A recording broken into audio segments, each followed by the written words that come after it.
Hi, I'm Ann Bocock. Welcome to Between the Covers, presented by WXEL Television and Murder on the Beach Mystery Bookstore in Delray Beach. I am so pleased to have Daphne Nikolopoulos join me in the studio today. She is the author of 2 books so far in the Sarah Weston Chronicles. The first is The 10th Saint, and the sequel, which is The Riddle of Solomon. And the books are archaeological thrillers, and if you love solving a riddle, you're going to love reading these books. Daphne writes under the pen name DJ Nico. Daphne, welcome. Thank you for having me. Thank you.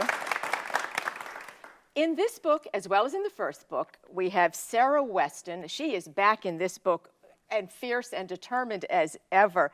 First of all, what a great character that you came to write in Sarah. She is, I'll give a little bit of a background, she's a Cambridge archaeologist, correct? And very well-bred. Indeed. Smart, fearless, curious. Tell me about her. What drives her? Well, she, like you said, she is an aristocrat by birth, but she really does not love everything about that world. So she has chosen to live her own life and to be independent of all that and kind of follow her own muse, if you will. So she does the polar opposite of what people of high society do, and that is she goes off to the most remote parts of the world and works pretty much in solitude, unearthing mysteries from the past as an archaeologist. So she's driven very much by a search for the truth. Does it offend you that she has been compared, she's the female Indiana Jones, for instance? I hear that a lot, actually. Okay. I get either female Indiana Jones or Lara Croft, which I think, they're popular culture figures, they're very iconic, sort of fictional archaeologists. And of course, that reference is going to be made because it's in the forefront of everybody's mind. It doesn't offend me at all. I only wish Sarah was as popular as Indiana Jones was. Give it time. Exactly. And she has another character in the book, her partner and her love interest. What a great match for Sarah, because Daniel Madigan is an anthropologist. Correct. So that goes hand in hand, I guess. And against her aristocratic background, he is nothing like that. He's nothing like that. He actually comes from the mountains of Tennessee. So he's a Southern gentleman, but he sort of grew up in a very opposite background than her. I mean, he grew up in with a single mother in kind of an impoverished household and really had to make his own way, whereas in Sarah's youth, things were handed to her. She didn't necessarily want them, but that's how she grew up versus Daniel. But the way their journey has unfolded, their individual journeys, has kind of brought them to the same place. So they're very much level. As I said, they are archaeological thrillers. Do you have any background in archaeology? Did you ever want to be an archaeologist? Well, I wouldn't say that I've wanted to be an archaeologist necessarily. I've been fascinated by the ancient world all my life. I mean, I come from Greece, and that very much is in our DNA. I mean, the ancient world, because we walk among the ruins as Greeks, and so that's always fascinated me. And so, really, I think it was my love for antiquity and for the classical world that really drew me to these types of stories, not the discipline of archaeology itself. That sort of became a tool for telling my stories. It seems like such a lonely career. It is. I think in many ways it's very painstaking. It requires a lot of patience, a lot of sort of detail work, a lot of minutia. And you're sort of doing the same thing day after day after day. Of course, my characters have a lot of thrills and she has chills. a few adventures along the way. The book is The Riddle of Solomon, and yes, it is a thriller. It is also biblical archaeology. It is. It's. I like to explore different parts of the past in my book. Obviously, the very distant past, because I deal only with antiquity. And biblical archaeology to me is a very fascinating field. It's something that's extremely controversial. It's the Near East, basically. So we're talking about Israel, we're talking about Palestine, Syria, Jordan, the entire Middle Eastern area, the Levant, if you will. But primarily Israel for this book, and some of the mysteries that biblical archaeology elucidates or even disproves are at the heart of this book. Controversial how? Because we are talking so many different religions, so many different histories in one area? We are now, but the past, the common past, I mean, we're talking about the 10th century BCE and a little later, we're talking about biblical times, and the character of the Near East was very different back then. There were Certainly. still conflicts. I mean, there were. I mean, Israel and Egypt were still kind of at odds with each other, and at least it developed that way. But it isn't so much because of that. It's just because of the way the finds are being interpreted. And some of it is politically driven, but a lot of it is also, academicians tend to differ. They all have different ways of looking at things. And there is so much margin for error when you're dealing with a time period that's that far back. So that, I think, is the biggest controversy. The riddle here has to do with Solomon, and yes, we're talking about that biblical Solomon, King Solomon, and people certainly are familiar with the Bible story on some level, and we know of him as the wise king. This particular story is interesting. How did you research this? How did you come to this riddle? Well, it's a lot of what is included in the book about King Solomon comes from the Bible. It would be the books of Kings and Chronicles in the Old Testament, of course, and that really tells quite a bit about the king and his leadership, and even things like his throne, which plays very prominently in the book. That throne is actually described in very elaborate detail in the Bible, and of course I've drawn upon those stories for the description in the book. And then, for some of the stories that I've told in the Riddle of Solomon, those are inspired by some of the legends that exist, because there's a lot of sort of peripheral literature, a lot of sort of mystical literature, if you will, that exists in addition to the Bible, and there are a lot of oral traditions that have been passed down through generations and have been recorded in, just sort of other forms of literature. But there's a lot that's been written about him. It's just nobody knows the truth. Daphne, true to the way you like to tell a story, there is a mysterious scroll that Sarah discovers when she's working at a site in Saudi Arabia. Exactly. And then, of course, the scroll disappears. And you have a very evil character that you have also written. You can tell us a little about him, but was it fun to write the evil part? Oh, totally. Yeah, absolutely. Well, as a novelist, you tend to like to explore all sides of human nature. And I tend to write my protagonists as flawed, and I tend to write my antagonists as high-minded, but sort of with bad intentions. So that's with this antagonist, whose name is Trent Sachs, and he is a British lad, but he also has an Israeli background. And he is, he's obviously deranged. I mean, he has some issues psychologically, but he believes that he is the Jewish Messiah. He believes that the world has been waiting for him to come, and so he is in the process of amassing all the relics that will prove to the world that he is who he claims to be. You're so good at mixing history with issues that are current. I imagine that is deliberate on your part. Yes. But it takes such skill. Well, it does, but I think with a thriller especially, because readers who are picking up a thriller want to be entertained. They want to be informed about the past, but they're not picking up a historical novel. They want the action and they want to relate it to what's happening in present day. So that is very much deliberate. It's what makes the books relevant. And so we have a modern day conflict and we have conflicts from the past, and they tend to collide in the stories. And a sense of place is so important in your books, and the reader can feel it. For instance, we start here in Saudi Arabia at the dig site.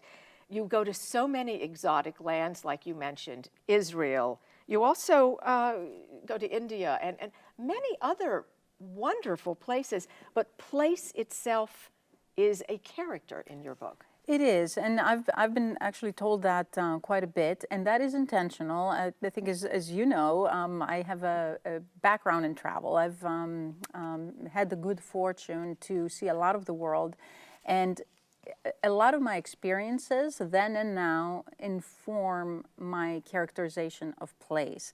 And so I think that's what brings that authentic detail, and it's evident to the reader, when you've been there, when you're writing from memory or you're writing from experience or hands-on research. It's wonderful detail, and I applaud you for that. It is such fun to read the colors and the sounds and the smells of the place because you have been there.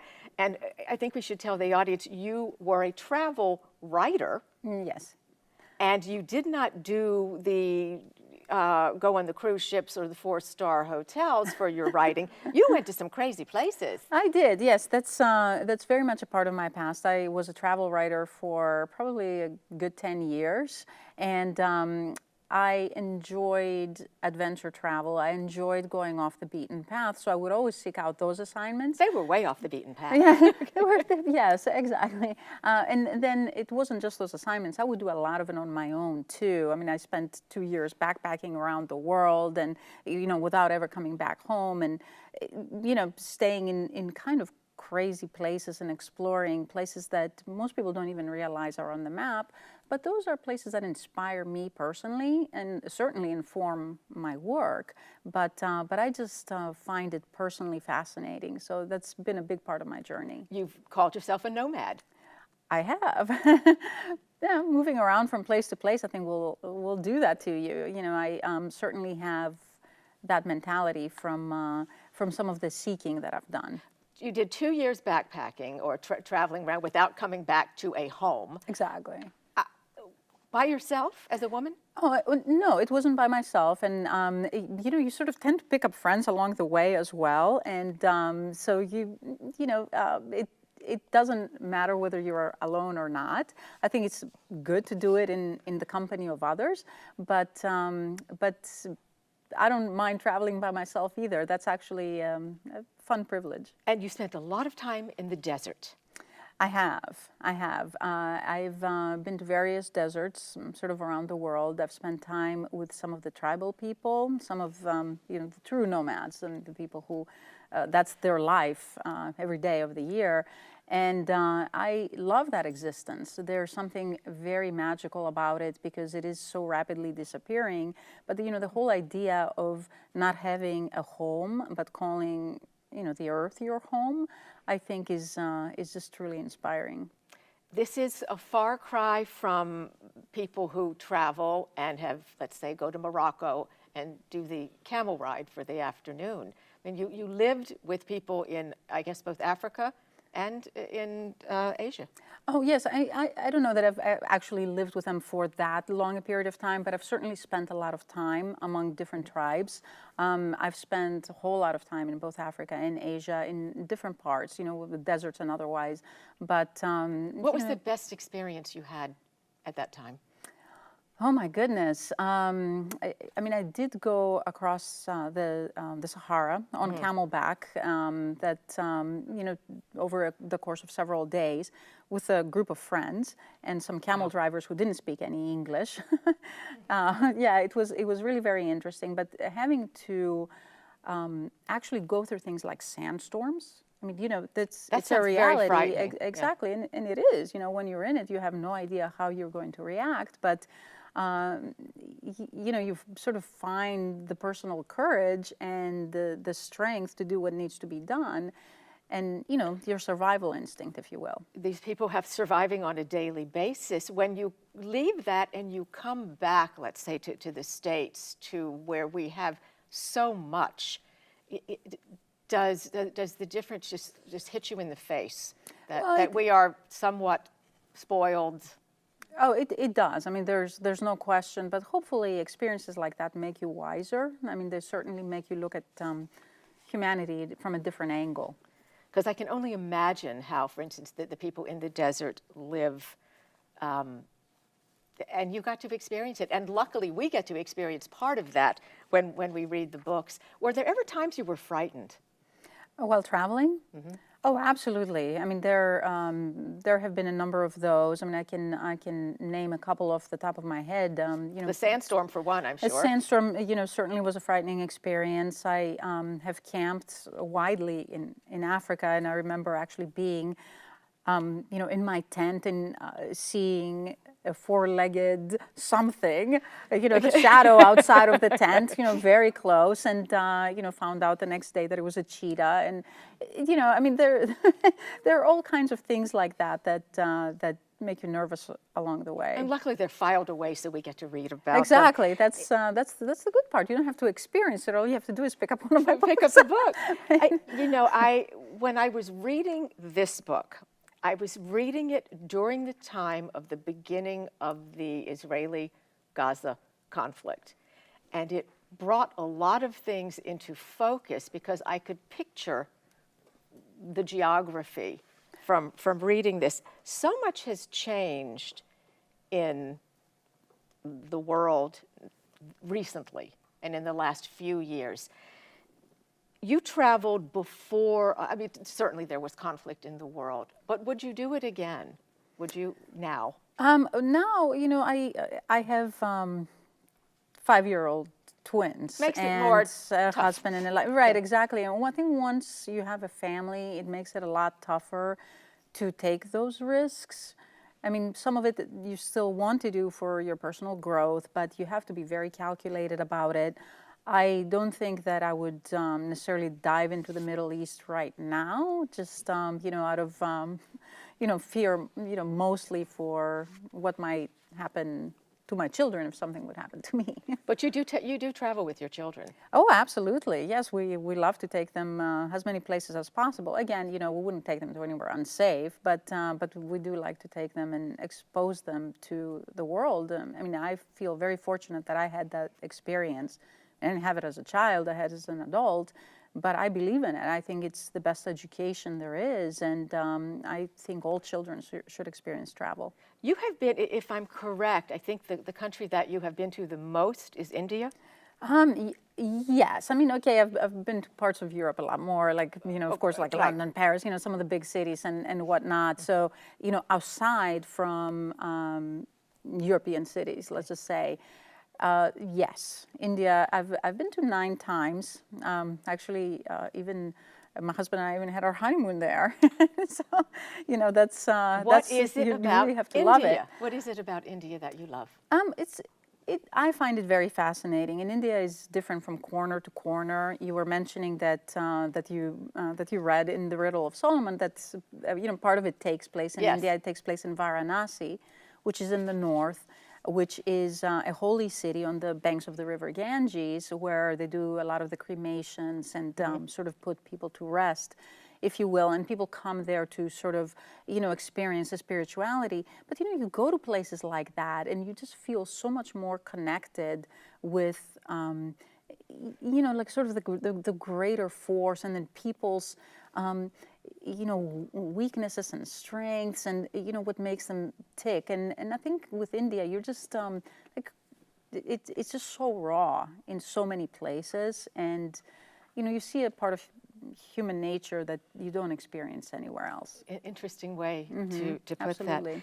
Your personal story didn't start here. You were born in Greece. Yes. Your family emigrated here. How old were you when you... I was 12. You were 12. Yeah, so I was a middle schooler. Wow, that can be very difficult Right. for any 12-year-old to move, much less move, across the ocean.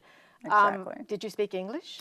I didn't. I had studied English, but studying English in an institute, in Greece not is the very same. different than being placed in the middle of, an English-speaking So country. how did you learn? I mean, you just went right into school. Like literally, we moved in the month of August, and school started, shortly thereafter. I was thrown in. I had a hard time, but I did it. Like many immigrants that are here today, do you remember this experience as being difficult at 12 years old, strange, or did you become American quickly? No, I didn't become American quickly. It took me a long time. I fought it. There's no question about it. Yeah, because 12-year-olds fight everything. Number one. Yes, they do. I mean, that's part of it was the age, but another part of it was I felt very close to my homeland, and I was. It took me some time to adjust to a whole different way of thinking, and of course I eventually embraced it. But in the beginning, I was sad and scared and a little resentful maybe. You are also today, you're not just an author and mother of twins, you are the editor-in-chief of Palm Beach Illustrated magazine. And dare I ask, what do you do in your spare time? Well, I don't have much spare time. So. I do some volunteer work. I of course, with my children's school. I would think I twin do what I 5-year-olds can. would keep you pretty busy. Right, exactly. And so there isn't a whole lot of time left. But I do some volunteer work. I work with some organizations that work with children, and some that work with literacy. The things that are important to me. The CEO of PepsiCo, who is a woman, recently was quoted as saying, "Women cannot have it all." And she acknowledged that her own children probably suffered because of her career and what she had to do. And I am certainly older than you, and in my generation, we were told you could have it all. You could have everything. And most of us found out the hard way that was impossible. Well, it is impossible, and people ask me all the time, well, how do you handle all that? Because there is obviously a lot on my plate, but I guess the fact of the matter is I probably don't do it all. If I think about how much sort of gets left behind, like it's very difficult to even clean my car out or to catch a show on TV. I mean, everybody says, well, you don't ever watch any TV shows. Well, there's definitely not a lot of time for that. But I think what's important for a woman is to have a very good support network. And I'm very fortunate in that regard. I have a wonderful husband who is very hands-on with our children. We have our extended family that also helps. And so I feel like if you have a good support network, it's easier. But doing it all, having it all, I mean, I think that's a little bit of a fallacy. I mean, but I feel very fortunate for the version of all that I have. I love how you said that. Oh, That's thank you. wonderful. Like a writer or something. Like a writer. You should take that up. I also know that you like to cook, and on a lighter note, you took an adventure with a hurricane that we had in South Florida, yes. and you turned this into a cookbook. That was actually quite fun. That was back in 2004 when we had those back-to-back hurricanes. Oh, yes.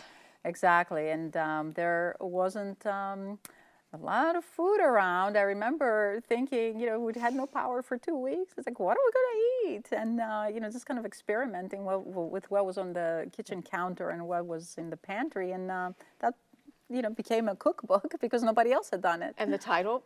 Was The Storm Gourmet. The Storm Gourmet. Love that and it's title. Still out there, and people still really love it. So we can take the book. We just hope we never have to actually use it. Exactly.